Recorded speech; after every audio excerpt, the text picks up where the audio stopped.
مين؟ انا. يا راجل يا قائد في موضوع مهم. مش قادر اقعد مع حد. يا قائد مش هينفع. مش قادر يا جماعه، معلش مش قادر. لازم اخش لحضرتك دلوقتي. مش قادر يا يا جدعان. قائد ازاي؟ ماشي خش اتفضل. خير. هو ايه يا قائد اللي بيحصل فينا ده؟ ما اعرفش، ما حدش سالني يا جماعه، ما عنديش تفسير خالص للي بيحصل. انت اسمك ايه؟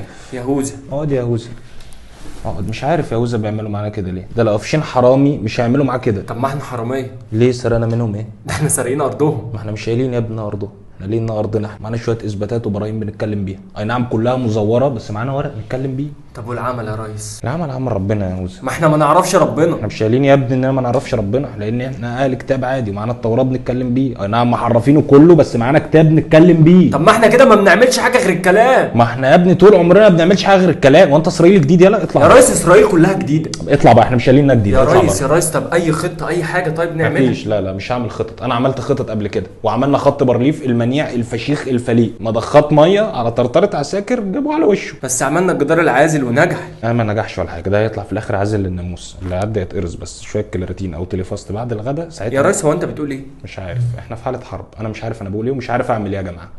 احنا ما فوقناش حتى من عيد النصر. ده ما بقاش عيد نصر يا يهوذا، ده بقى عيد جوازي. كل مره يجيبوا لي عريس في شهر اكتوبر بس المره دي كانت صعبه قوي يا يهوذا. المره دي كانت صعبه لان المره دي كانت بحماس. انا تعبان قوي يا يهوذا، تعبان قوي ومهزوم قوي يا يهوذا، مهزوم قوي يا ريس انا اول مره اشوفك كده. انا اول مره اشوفك اصلا. انت مين؟ انا يهوذا. ما انا عرفت ان انت زفت يا يهوذا. يهوذا مين؟ يهوذا ابن حبيبك. ابن حبيبي. ايوه.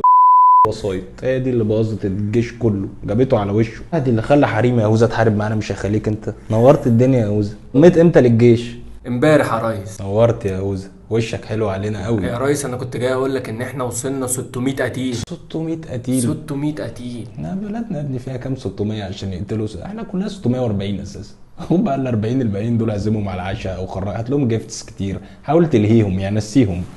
يا ريس وفي 55 اسير. يا اخي ده احنا لو بنحارب فرغلي مش هيبقى في 55 اسير. ايه يا ريس الافيه ده؟ معلش احنا في حاله حرب يا يهوذا، مش قادر اكريت. طب يا ريس معلش، ال 55 اسير دول فيهم الجنرال، هنعمل معاه ايه؟ مش مهم. هنسيبه؟ لازم نسيبه. بس ده افيه قديم قوي.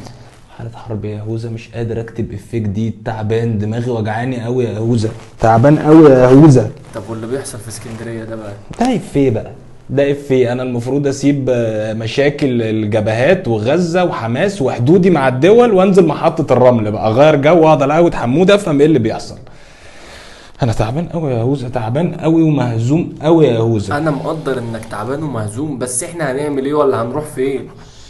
مش عارف، احنا شكلنا كده لازم نسيبها لهم خالص، ننزل بقى ايه نأجر مع السودانيين في الحي العاشر.